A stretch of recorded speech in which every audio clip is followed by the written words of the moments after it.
La matinale de Radio Classique avec Nicolas Piron, l'invité de l'économie. 7h48 sur Radio Classique. Bonjour Pierre Lescure. Bonjour Nicolas. Ancien patron de Canal+, auteur du désormais célèbre rapport qui porte votre nom sur la politique culturelle de la France à l'ère du numérique. On va en parler d'abord. Peut-être une réaction par rapport à François Hollande. Pas de hausse de prélèvement pour les ménages en 2014, a dit le chef de l'État. Dans l'idéal, c'est plutôt mal parti pour votre taxe sur les smartphones et les tablettes.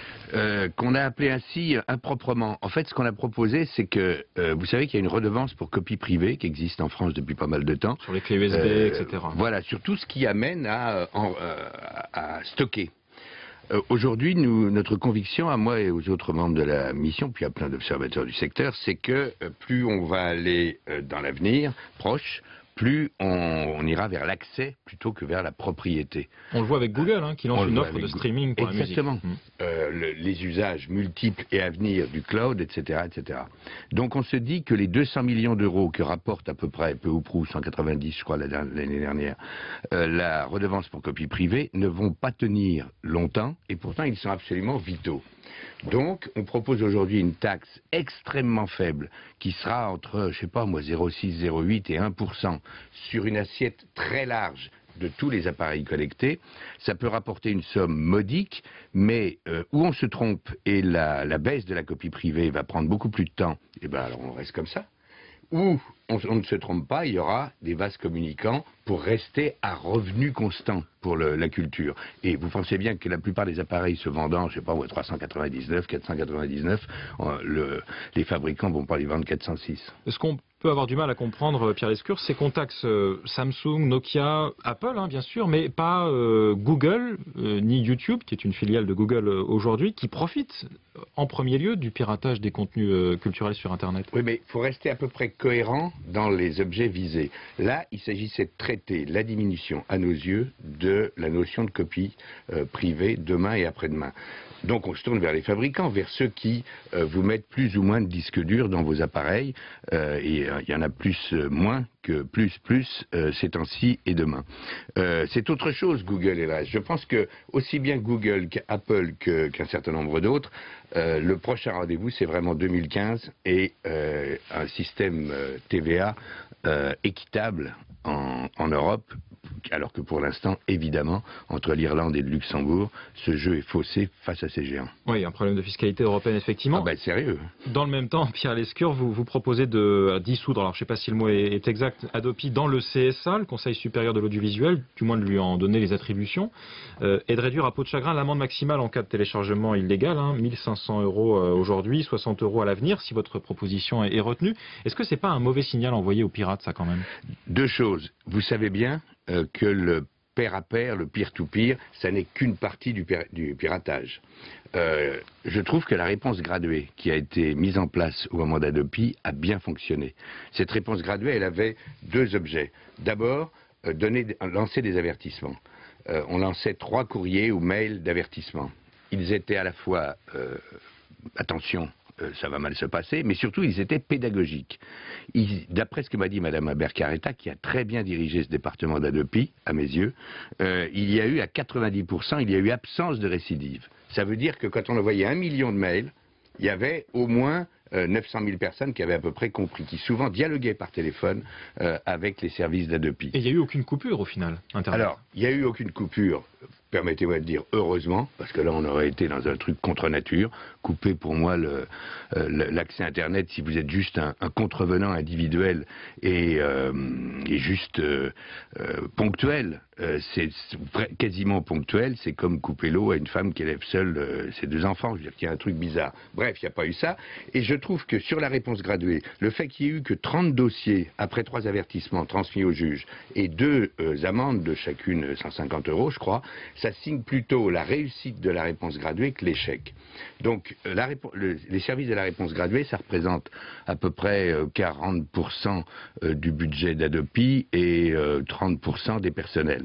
Effectivement, on ne va pas garder une autorité administrative indépendante rien que pour ce service. Donc on propose de le mettre dans le champ beaucoup plus large du CSA, dont j'espère d'ailleurs au passage qu'ils deviennent de plus en plus quelque chose qui ressemblerait à la FCC américaine. Ça, c'est pour le côté prévention vis-à-vis du piratage. Est-ce que le problème, au fond, c'est pas aujourd'hui encore l'offre légale, hein, c'est-à-dire le choix d'acheter de la musique plutôt que de la télécharger illégalement pour les internautes? Il y a eu des progrès dans la musique avec des offres comme Spotify, comme Deezer.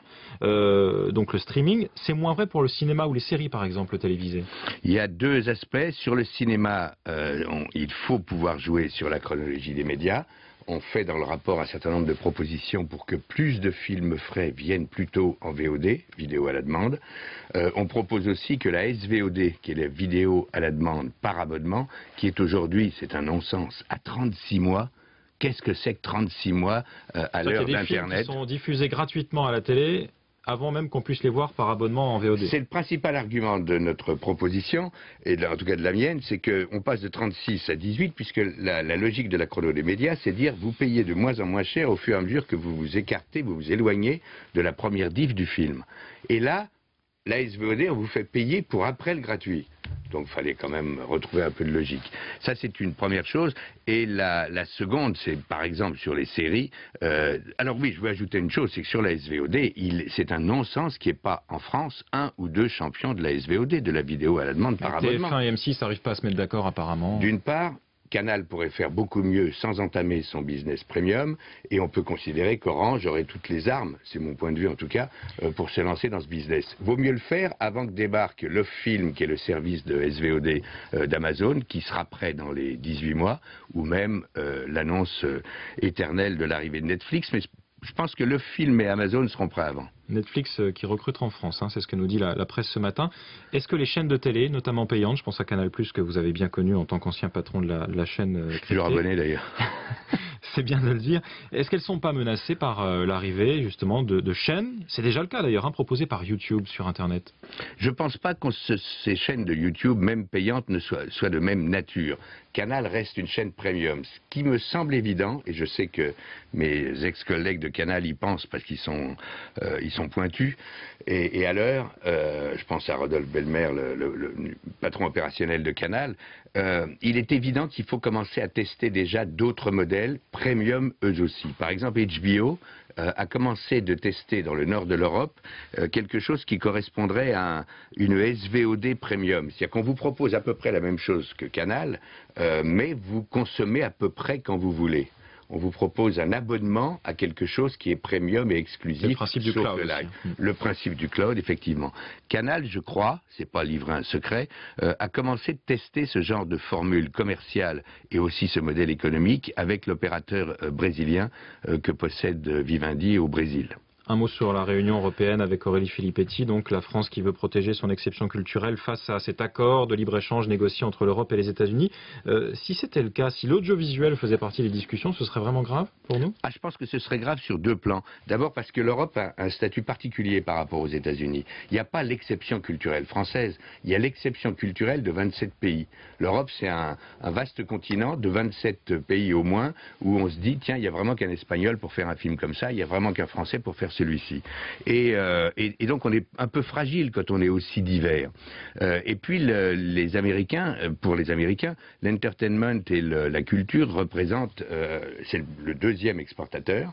Et la politique y est totalement impliquée. Moi, je me souviens quand on a lancé Canal+ Espagne, il y a une quinzaine, Canal+ Pologne, il y a une quinzaine d'années, j'avais rencontré le président polonais, j'essayais d'avoir une fréquence. Il m'a dit oui, mais j'ai vu Madeleine Albright, qui était la fabuleuse américaine de l'époque, et Madame Albright m'a dit, moi, je veux bien faire les accords sur les pommes de terre, mais vous me prenez HBO.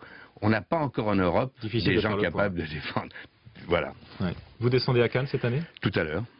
Qu'est-ce que vous allez voir? Qu'est-ce qui vous intéresse? J'ai envie de voir le Desplechin demain soir, puis j'ai envie de voir un peu l'ensemble des sélections et me passer plus de temps dans les salles que au soleil ou la pluie de la Croisette. Oui, il risque pas d'y avoir du soleil, c'est l'avantage. Merci Pierre Lescure, ancien patron de Canal, auteur du rapport Lescure sur la culture et le numérique, et aujourd'hui directeur du théâtre Marigny, je le précise, invité de l'économie ce matin de Radio Classique. Merci.